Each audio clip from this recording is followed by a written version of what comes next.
À du développement durable avec Dylan Casnovas. Dylan Casnovas a travaillé justement sur un projet qui s'appelle See You. See You, c'est récupérer des déchets plastiques pour en faire quelque chose d'utile et de beau. Donc j'ai fait ma formation à l'ESAD TPM de 2012 à 2015 et puis après je suis allé à l'ECAL, donc l'École cantonale d'art de Lausanne en Suisse. Aujourd'hui je suis designer éco-responsable. Alors le projet que j'ai commencé à l'ESAD TPM, ça s'appelait UC pour l'interrogation et en fait ça a été une poubelle publique produite à partir des déchets récupérés sur le littoral. Moi j'ai plein de potes qui font du surf et tout ça.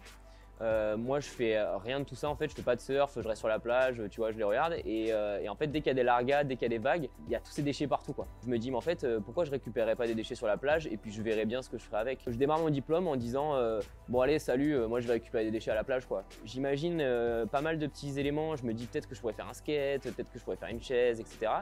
Et puis finalement le point du problème, c'est les poubelles en fait. C'est les déchets, ils arrivent là parce qu'on manque de poubelles ou parce que les poubelles débordent.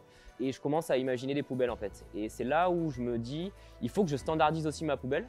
Donc c'est pour ça qu'il y a cette histoire de tuiles qui me permet en fait de modeler tout le contour de ma poubelle et d'avoir vraiment un espèce de contenant à déchets fait avec des déchets pour le coup. C'est comme ça qu'aujourd'hui je suis devenu designer. J'étais étudiant et ce projet-là m'a amené à vraiment devenir designer. À penser les moules, à penser la manière de production, les procédés industriels. Avec la Villa Noailles, on a très vite noué des liens et on m'a demandé en fait d'aller à l'île du Levant pour produire des bancs en récupération. Et à force de trouver des éléments, à force de trouver des pièces, des trucs, du bois flotté, des machins, je me suis dit ah ouais mais en fait là, peut-être que si je coupe comme ça, si je fais ci, si je fais ça m'a donné des idées, tu vois, ça a nourri ma créativité et j'en ai sorti 2 petits bancs. On a fait un partenariat où du coup je vends des petits porte-clés à la boutique de la Villa qui sont faits eux aussi en déchets plastiques.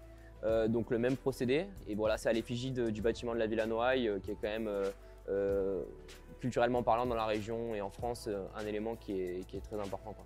Donc moi j'aimerais vraiment développer ce projet-là de poubelle publique et l'amener en fait dans les villes, dans les littoraux, dans les parcs, partout quoi. Et que les gens voient où on peut réutiliser leur plastique et comment on peut le réutiliser. Et je pense que c'est un bon élément de dire ok le mobilier public est fait en plastique recyclé. L'école des Beaux-Arts de Toulon m'a accompagné dans cette réflexion qu'on a voilà, de faire beaucoup avec pas beaucoup finalement. Et moi c'est pour ça que je suis ravi de sortir de cette école et je suis fier de dire que je suis un ancien de l'ESAD TPM. Je veux dire c'est le sud quoi, c'est le cœur.